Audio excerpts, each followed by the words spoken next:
Hoy os quiero hablar de otra de esas excentricidades protagonizadas por Donald Trump, la de tener una carrera ciclista. Pero no solo eso, tenía la intención de que fuera una carrera mejor que el Tour de Francia. En esos años el Tour de Trump, que así se llamó la carrera, llegó a ser el evento ciclista más importante de Estados Unidos, y como relataré, con mucho apoyo tras él. Una historia que le servirá a Greg LeMond para tener una visión en forma tecnológica y que ésta le servirá para ganar la crono final del Tour de Francia de 1989 y llevarse esa victoria, lo recordaréis, por 8 segundos frente a Laurent Fignon. Una historia con protagonistas como una cadena de burdeles, una historia donde sale el yate de un contrabandista de armas, una historia con relación con James Bond, una historia que se tornará negra con un asesinato. Como podéis comprobar, casi el guión de una película. Bienvenidos a Ciclismo de ayer y de hoy. Este es el especial para fans número 45. Como siempre os decimos, vosotros los fans sois el motor para que dediquemos un tiempo extra para investigar estas historias y las compartamos con todos vosotros para agradeceros vuestro apoyo. Mil gracias a todos los que me améis, confiáis en nosotros.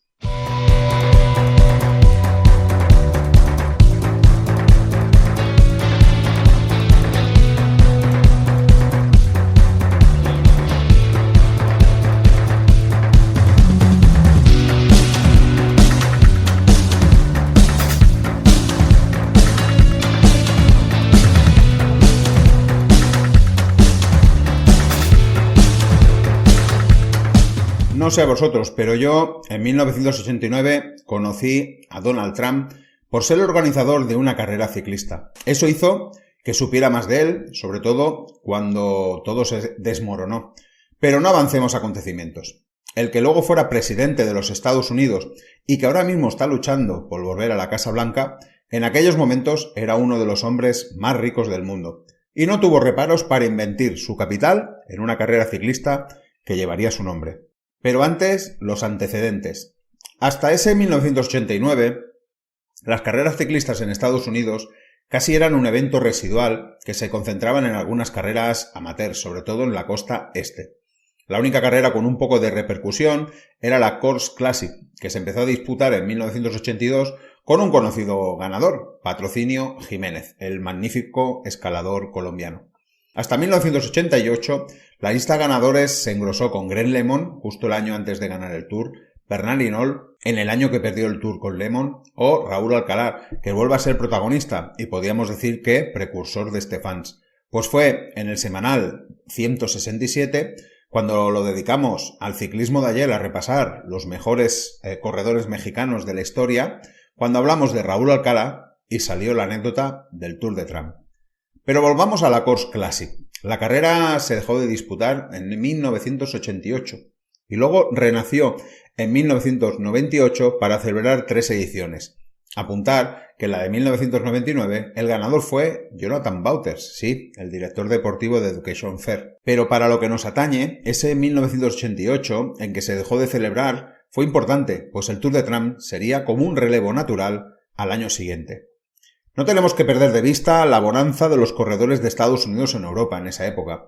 Greg LeMond ya comenzaba a ser conocido, pero su Mundial de 1983 no tuvo tanta repercusión como su victoria en el Tour de Francia de 1986. Luego llegó el disparo en abril de 1987 que se le hizo perderse el siguiente Tour y que no pudiera revalidar el título, pero la semilla ya estaba plantada. También ayudaría el Giro de Italia ganado por Andy Hamstin en 1988 y del que hablamos en el episodio semanal 168 cuando lo dedicamos el ciclismo de ayer a repasar la historia del 7-Eleven, que también ayudaría a que el ciclismo en esos años se expandiera por Estados Unidos. Como os decía, la semilla ya estaba puesta y se enviaron reporteros a cubrir en directo todo el Tour de Francia de 1987, aunque no estuviera Greg LeMond. Querían presenciar el gran espectáculo de la Gran Bush. John Tess fue uno de esos reporteros, en este caso enviado por la CBS, para cubrir el Tour. Cuando volvió, era tal su entusiasmo que pensó que sería una cosa extraordinaria poder montar un evento similar al Tour en Estados Unidos.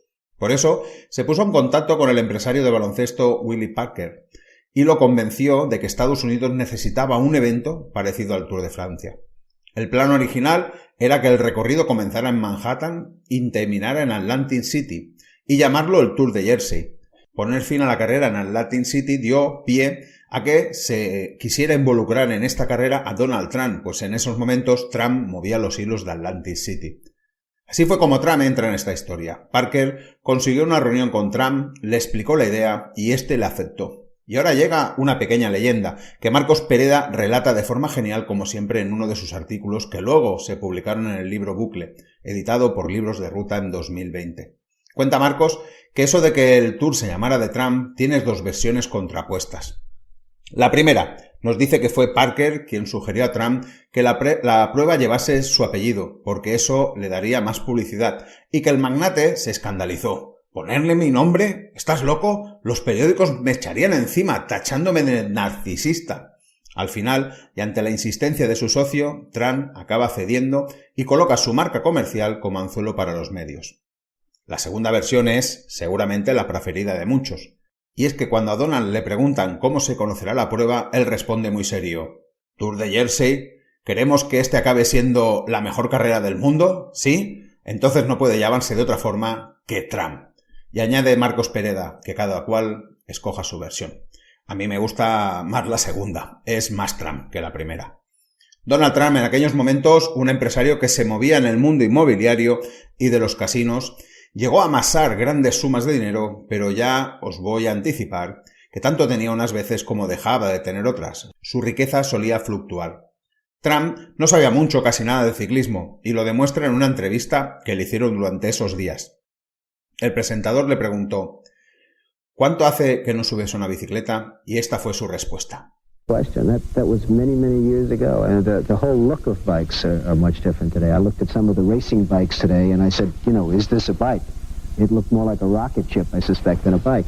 But I would say when I was about 7 or 8 years old was probably about it. Dice que hace muchos años y que hoy todo es muy diferente y que viendo las bicicletas de hoy se preguntaba si son bicicletas o cohetes. Y acaba diciendo que cree que desde los 7 u 8 años. Lo que sí es cierto es que tenía experiencia en eventos deportivos. Sin ir más lejos, durante los 80 fue promotor de varios combates de Michael Tyson. Aquí se podría explicar muchas cosas, como lo sucedido años más tarde, y que puso a Trump en todas las televisiones del mundo. Pero hoy estamos hablando de ese Tour de Trump y mejor no desviarse del tema. Tuviera más o menos dinero en esos momentos, debería más o menos, que debía, no se cortó un pelo al poner como garantía para que se le celebrara la prueba $750.000 de su bolsillo, un pastón, pero veremos que incluso no tuvo que pagar nada de esos miles de euros, pero eso será más tarde. El 5 de mayo de 1969 comenzaría el primer Tour de Trump. Y lo hacía con descaro, pues en esos momentos se estaba disputando la Vuelta a España. En concreto, aquel día se subió a Serler en la 12ª etapa y sí, fue la segunda Vuelta a España de Perico Delgado, lo recordaréis. Aquel día en Serler, Perico se llevó la victoria de etapa. Por cierto, el Mundo Deportivo del día siguiente no menciona nada sobre la carrera y no es hasta el segundo día de competición cuando podemos encontrar una pequeña nota en las últimas páginas del periódico. Y aquí una anécdota personal. Viendo esa nota, tengo el recuerdo de recortarla y guardarla en mi carpeta de recortes que tenía en aquella época. Así fue como conocí el Tour de Trump desde su primera edición y supongo que por eso hoy os estoy hablando de él. Por cierto, mirando las crónicas al día siguiente es un día de mal recuerdo, pues se produjo la caída de Raymond Dixon en el túnel de Cotefablo, que tanto dio que hablar, pues carecía de la suficiente iluminación y la organización de la Vuelta a España fue condenada a pagar una indemnización. Un grande Dixon y una lástima que su carrera se acabara así. Volvemos al Tour de Trump. Donald Trump prometió $250.000 en premio y así se convertía en la segunda carrera que mejor premio pagaba. Solo el Tour de Francia pagaría más. ¿Qué consiguió con ello? Que equipos como el PDM, el Panasonic o el Lotto declinaran ir a la Vuelta a España para correr en América. Una cosa, creo que ahora impensable.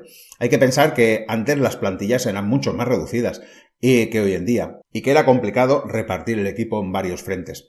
El PDM trajo a Gerjan Tenues, si lo recordaréis, el de los pelos largos, o Stephen Rooks, el que peleó con Perico Delgado el Tour de 1988. El Panasonic con Eric van der Aerden, Allen Paper o Gil Nullens. También consiguió que corriera Greg LeMond con su entonces equipos ADR Agritel Botecha. Aunque su actuación no fue muy buena, acabando 27º en la general de esa carrera. También consiguió que corriera Andy Hamstin con el 7-Eleven, en el que también estaba el ganador de etapa del Giro de Italia, Rolf Kiefel, o el buen croner y sprinter Danny Pinner. Sí, el padre de Taylor Pinner. Y el que sería ganador al final de la carrera, el noruego Dag Otto Lauritzen, que había ganado etapa en el Tour de Francia de 1987, o también estaría el Manzada Postobón, pero con el equipo B, pues los Óscar Vargas, Carlos Jamarillo o Héctor Patarroyo estaban en la Vuelta a España. También Ron Aldanf como amateur, cuidado, o otro conocido, Vyacheslav Ekimov, que también corría como amateur. Y curioso, quizás su actuación en el Tour de Trump le valió un contrato profesional el año siguiente en el Panasonic. No me quiero olvidar de un curioso equipo de los Países Bajos, el Saunas Diana, que estaba patrocinado por una cadena de burdeles, y creo que eso también es muy Trump. En total, más de 100 corredores con 8 equipos profesionales y los corredores provenían de 15 países diferentes. El recorrido de esa primera edición constaba de un prólogo en Albany de 2,2 kilómetros y luego 10 etapas, todas ellas alrededor de Nueva York, entre las que había 2 cronos más que parecían decisivas para la carrera. La carrera también atrajo a 19 patrocinadores y 10 proveedores y construyó una asociación única con la NBC Sport, lo que le permitió transmitir 4 horas de carreras, lo que generó una cobertura de prensa mundial. Ahora estoy yo pensando en las pobres carreras que solo tienen 1 hora de emisión y allí, venga, la primera edición 4 horas. Aquí recuperamos lo que os contaba antes. La inversión inicial de Trump, consistente en una garantía de $750.000, ni siquiera tuvo que pagarla porque el acuerdo con la NBC fue muy lucrativo. Antes de empezar la carrera ya era todo un éxito. El prólogo lo ganó un corredor americano, Thomas Craven, que llegó a disputar el Giro de Italia en el 7-Eleven, por el que ficharía al año siguiente, quizás también por ese triunfo. No acabó el Giro y no tuvo ninguna victoria más en su carrera deportiva. La primera etapa, con final en Newsplatz, tuvo una fotografía curiosa, pues se la llevó el soviético amateur que hemos comentado antes, Ekimov, vistiendo el maillot rojo de la URSS. ¿Os podéis imaginar la embarazosa que fue en aquel momento para la organización? Esa primera etapa también se vio empañada por las protestas de unos manifestantes que se burlaban de Trump y se quejaban de su avaricia y tenían pancartas que decían la lucha contra el trumpismo. Los periódicos hablarían al día siguiente del éxito de la carrera, pasando casi de puntillas sobre esos hechos antes que relataba, que iban a repetirse prácticamente en todas las salidas y finales de la prueba. Nadie parecía querer mirar a la cara a lo que estaba por venir y los Estados Unidos pensaban que se habían recuperado eficientemente del crack de 1987. ¡Qué ilusión más vana! En la segunda etapa es cuando Otto Lauritzen conseguiría el liderato al llegar tal Gerd Ludwigsen. En las siguientes etapas, un dominador, Erik van der Arden, el excelente sprinter belga y buen croner, parecía destinado a ganar aquella primera edición a poco que las cosas le salieran bien. Se llevó la tercera etapa. La cuarta fue para Gerjan Tenuis, con van der Arden segundo. La quinta, sexta y séptima también fueron para van der Arden, demostrando su dominio. Y esa última, la séptima, una crono, donde recortó bastante tiempo. En la octava, victoria para David Pinner. Aquí se dejó ver Gren Lemon haciendo tercero. Novena, de nuevo David Pinner con van der Arden segundo y quedaba la crono final en Atlantic City y todo por decidir. Antes de narrar esa última etapa, apuntar que la carrera atravesó territorios de los Amish en Pensilvania e incluso una especie de criterium totalmente incoherente que consistía en dar vueltas y vueltas al cementerio nacional de Arlington, donde se entierran a los veteranos de guerra en las que participó los Estados Unidos. Trump logró que nadie pudiera pasar por ese espacio sagrado durante el tiempo que duró la carrera, pero logró muchísimas otras cosas y todo el mundo le dejó hacer lo que le dio la gana. Un éxito total para Trump. Vamos a ese cierre apoteósico. Así lo imaginó Trump. Era una contrarreloj que cerraba la prueba y que recorría Atlantic City, saliendo de la Trump Hotel y terminando en la Plaza Trump, justo enfrente del Trump Casino, después de pasar frente al Trump Castle. Si alguien tenía dudas sobre el egocentrismo de Trump, ese recorrido podría ser una muestra de ello. Trump posaba y enseñaba sus éxitos a todos los espectadores de la carrera y demostraba que parecía invencible en el mundo de las finanzas. En lo deportivo, Erik van der Arden estaba dispuesto a recortar el tiempo que le llevaba Lauritzen, pero una de las motos que guiaba al belga por el recorrido le hizo equivocarse y perder esa posibilidad. Trump, para compensarle, invitó al día siguiente al corredor a su yate, que había comprado por unos 28 millones de dólares en 1988 al sultán de Brunei. El se llamaba Kindorn 5KR, anteriormente en manos de un millonario saudí y traficante de armas, Adnan Khashoggi. Trump lo había rebautizado como el Trump Princess y en 1991 lo revendió a un príncipe saudí, como cuartel general flotante del villano en la película de James Bond Nunca digas nunca jamás, la última de Sean Connery como 007. Pero aquí no acaba la historia del yate, luego volveremos a la carrera. Pues en 1993, Trump encargó a una pequeña empresa de Guecho la construcción del yate con la eslora más grande del mundo en esos momentos.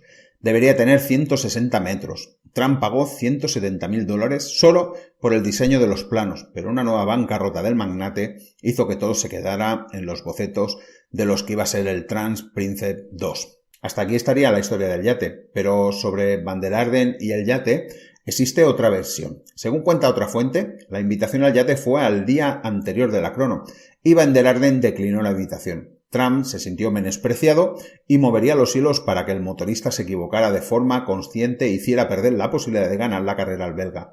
Ya os he dicho que esta es mucho mejor y mucho más Trump. Os dejo elegir. De esa crono final también un apunte para la historia. Fue en esa edición del Tour de Trump de 1989 cuando Greg LeMond tomó nota de un detalle que meses después sería decisivo en el Tour de Francia. En la crono de París, donde derrotó a Fignon y se llevó el Tour por 8 segundos. En aquella crono, LeMond fue doblado por David Pinney y en ese momento se fijó que el americano llevaba un manillar de triatleta.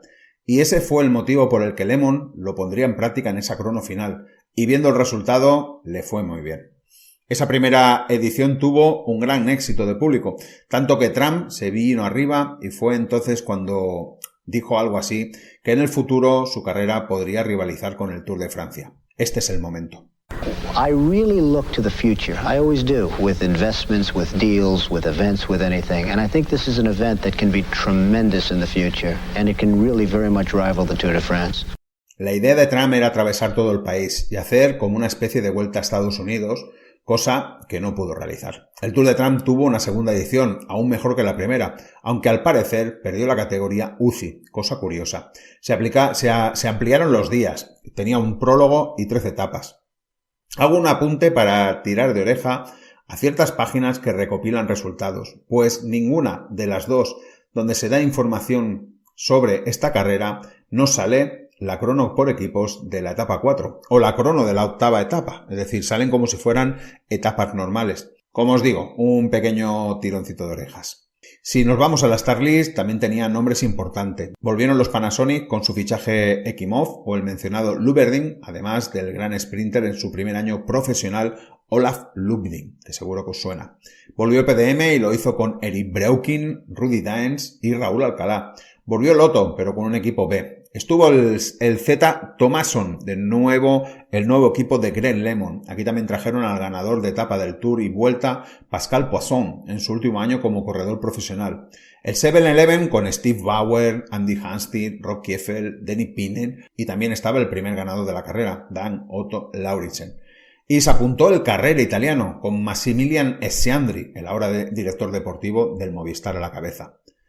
Si vamos a la carrera, prólogo para Raúl Alcalá, que ganaba unos segundos sobre sus rivales, solo empezar. Primera y segunda etapa para Olaf Lubding, que se ponía líder tras esa segunda victoria.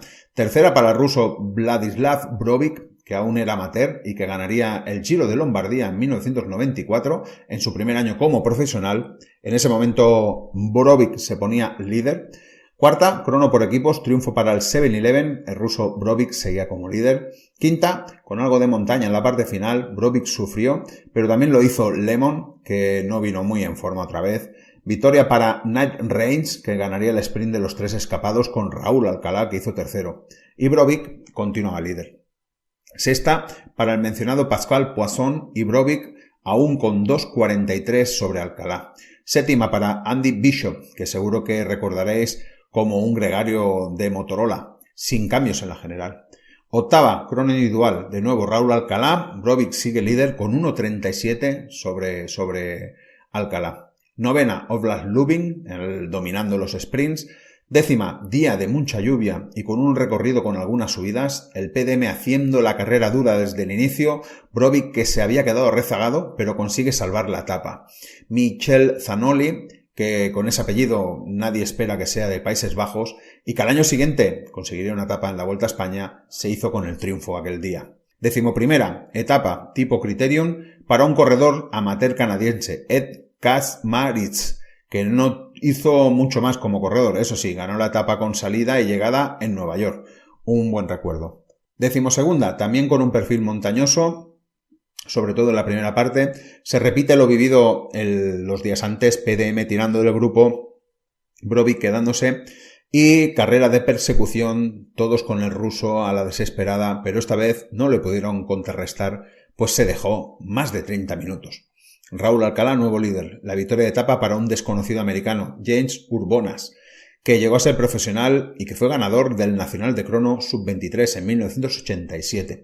Quedaba una sola etapa, la 13ª, que fue de nuevo para Michel Zanoli. Al final, general para Raúl Alcalá, que según contaba él, años más tarde, fui de los mejores pagados en la época con un premio de casi $15.000, además de un coche y una moto. Como curiosidad, John Stenz, si os acordáis, el primero que fue allí a ver el Tour de Francia, seguía al pie de cañón haciendo de reportero en la carrera en los directos de la CBS. Parecía que el Tour de Trump iba creciendo, la carrera pagaba bien, tenía buena cuota de pantalla, pero los negocios de Trump no iban bien, hasta el punto que tuvo una nueva quiebra. Donald Trump no podía apoyar un nuevo Tour de Trump y con todo seguía diciendo: tenemos muchas posibilidades de ampliar la carrera, recibimos llamadas de todas las ciudades de la costa este y están dispuestas a pagar enormes cantidades de dólares para hospedarnos. La verdad es que la gente se había vuelto un poquito loca con la carrera. Quizás estaba allanando el terreno para venderse los derechos de la prueba, que fueron comprados por la DuPont Corporation, con John DuPont al frente de ella. Otro egocentrista de primera división que no dudó ni un momento en cambiarle el nombre a la carrera y llamarla el Tour DuPont. La carrera tuvo 6 ediciones más, de 1991 a 1996, y siguió siendo un éxito. En 1991 volvió a la categoría UCI, a la más baja, la 2.4, con victoria de Erik Breuking, con el noruego Atle Kvarsholm segundo, que ya fue segundo en la edición anterior y lo volvería a ser en 1992 y tercero en 1993. En 1992 subió a categoría 2.3, con victoria, ese año sí, para Greg LeMond. En 1993, de nuevo Raúl Alcalá se llevó la victoria por delante de Lance Armstrong en su primer año como profesional. En 1994 volvió a subir de categoría a la 2.2 y premio para un corredor fiel a la carrera, Ekimov, con Armstrong de nuevo segundo y siendo el actual campeón del mundo en ruta, conseguido en Oslo por delante de Miguel Indurain. En 1995 llegó la victoria para Armstrong, que repitió en 1996 con Tony Rominger en la tercera posición. Como veis, una carrera con un excelente palmarés para la época y ya en esas 2 últimas ediciones los mejores equipos ya contemplaban la carrera dentro de sus calendarios, es decir, la tenían en consideración y parecería que poco a poco iba cogiendo terreno. Quizás no para lograr el sueño de Donald Trump de ponerse a la par del Tour de Francia, pero sí para ser una de las carreras importantes del circuito. Y me da a mí que si hubiera seguido, la progresión hubiera llegado a ser lo que llegó a ser el Tour de California en 2017, una carrera World Tour. Por cierto, apuntes para la historia. Pocos meses después de su victoria en la última edición del Tour DuPont, se le detectó el cáncer de testículo a Lance Armstrong. El resto de la historia ya la conocéis. ¿Y por qué una carrera con tanto éxito se dejó de disputar? El problema es crear una carrera de carácter tan personal, creo yo. Trump lo hizo. Se fue él, se acabó la carrera, aunque DuPont la rescató. Pero de nuevo, como os contaré, DuPont desapareció y la carrera se acabó. Lo que me parece extraño es que nadie cogiera el relevo, o es que quizás era una quimera, solo al alcance de unos locos ricos. La historia de John DuPont tiene bastante miga. Daremos los apuntes justos y que atañen a la historia del Tour DuPont y el por qué se dejó de celebrar. Si habéis estado atentos en la entradilla, ya os podéis imaginar ¿qué elemento falta?